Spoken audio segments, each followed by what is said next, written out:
What's up, everybody? It's your girl Cha reporting live from the Cosmic Club, and I'm back with another episode of The Money Mantra, where we focus on Forex education and I help you to become an independent and profitable trader. So, whether this is your first time coming or if you're back again for some more education, welcome, welcome, welcome. I hope that you guys are learning, and more importantly, I hope that you guys are making money.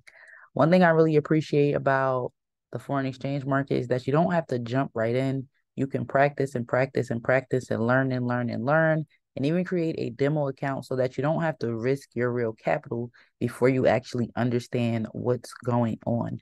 Now, if you're somebody that's interested in learning to trade or you just want to brush up on your skills, I highly recommend that you watch my in-depth intro to Forex videos because I do go over a lot of basics, a lot of terminology, and a lot of things that are fundamental for you to understand if you want to make something out of this, right? Now, the next video that you should watch after that video is called Intro to Pips, Take Profit and Stop Loss, which will help you understand how to calculate your profit and how to start to manage your risk when you begin trading. So today's video isn't going to be that long. We're going to be talking about the different types of markets or the different things that the market can do. Because just by looking at the screen, you can see that the market doesn't just consistently go up, the market doesn't just consistently go down, and the market doesn't just consistently go sideways. It does a mixture of all these things at all times, but it's important for you to know which type of market you're looking at so that you can know which types of trade you should be taking, right? Or where your bias should be before you enter. So the first type of market that we're going to talk about is called a bull market, right? And a bull market means that the market simply is going up, right? And you'll know that it's a bull market when you see the shape, right? Think about it like a roller coaster on an incline. If you notice that the market is going up, right? And here's another example. If you notice that the market is going up, right? And then this one even climbed higher, right? This is called a bull market. It means that this is an uptrend. It means that the market started at a low place, right? It means that the market started at a low place and then it started to get higher and higher and higher, right? And you'll notice this again by the shape, or if you see more, an easier way to look at it is if you see more green candles than red candles. And just in this section, we see more green candles than red candles. And we can also see that it's slanted up. Now, the opposite of a bull market is called a bear market. So you'll notice that the market was bullish. You'll notice that it hit an area of resistance or a cap where price didn't get any higher. And then the market decided to go down, right?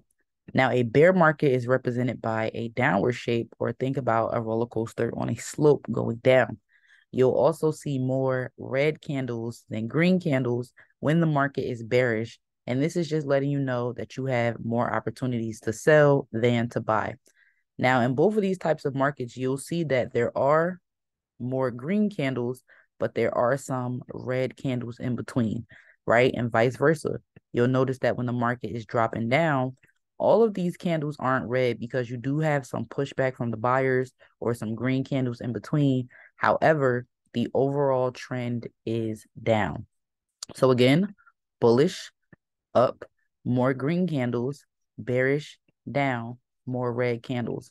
Now, when the market isn't consistently going up or down, let's just look between, right? We'll notice a break in the trend. This is called a ranging market or consolidation. This just means that the market was going one way. We saw it going up, and then we see that it hit a pause and it stayed in the same area for quite some time before it continued to go in either direction. And the same thing here. We see that the market was ranging, right? Or consolidating, trying to choose which way it was going to go, if it was going to continue to go up or down. We see a break in structure, and then we see the market going down.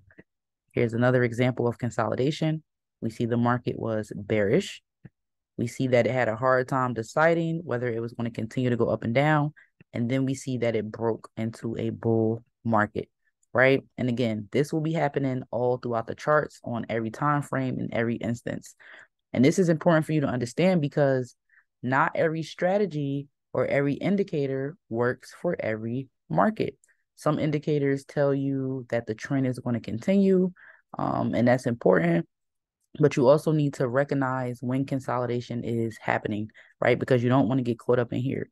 You would want to enter when structure is broken.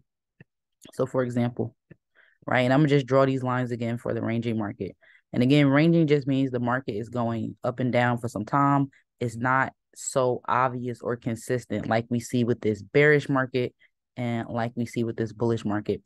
So you'll always know when the market is going to change directions when you see that it's been ranging and then you see that there's a break in structure. So for example, the market was up, down, and then the market broke structure here, meaning that it broke outside of that consolidation zone.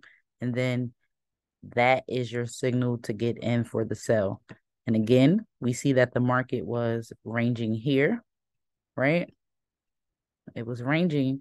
We see that the market broke structure or broke out of this zone, and then the market went up, right? Here's another example. We see that the market was ranging for some time, broke structure on the downside, sold, right? So it's pretty straightforward and it's pretty simple. Again, if you notice that the market is going up and it keeps getting higher and higher and higher, that's going to be your opportunity to take buys. And if you notice that the market is selling and it keeps getting lower and lower, that's going to be your opportunity to take sales. So let's just look at what the market is currently doing right now, right? So we can see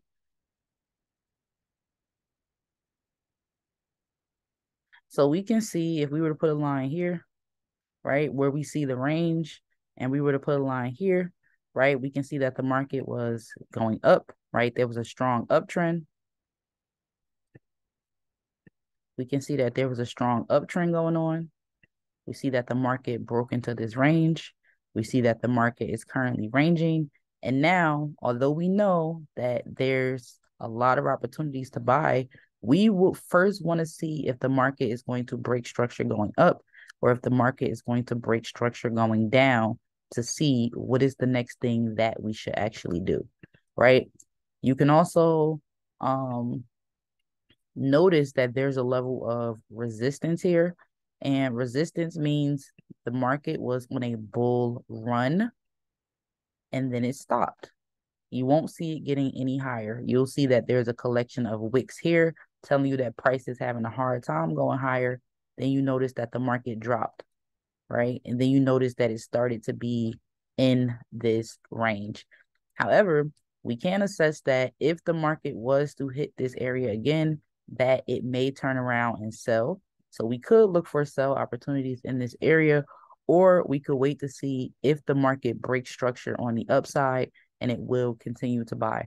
So again, it's pretty simple. It's pretty straightforward. The market is never just going one way. And just to do a quick recap, you'll notice that if you see the market was going down,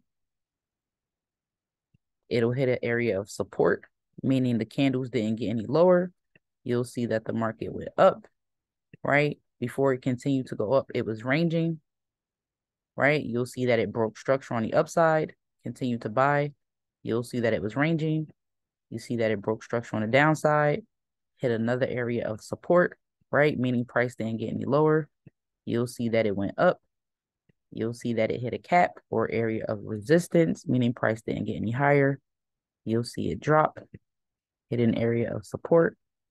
You see the market went up, hit an area of resistance, right? And we can tell that this is an uptrending market because the higher point, the newest higher point is higher than the previous higher point.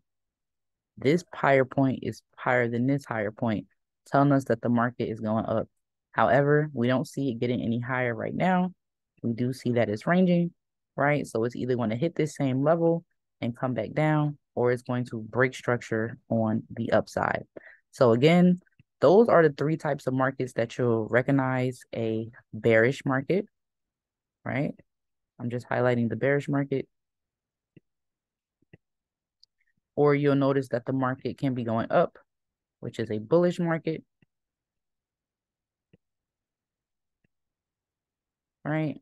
Bullish, or you'll notice that the market will be ranging. Now, here's another example of a big range. Either way, whether you're looking at it small or big, the market will always be doing one, two, or all three of these things. So I really hope this video was helpful. If it was straightforward and you can understand the different types of market just by looking at it, that's good. I hope that you like this video. I hope that you share this video with somebody you think that it can help. And I hope that you subscribe, hit the notification bell so that you never miss when I go live. So thank you guys for coming and happy trading.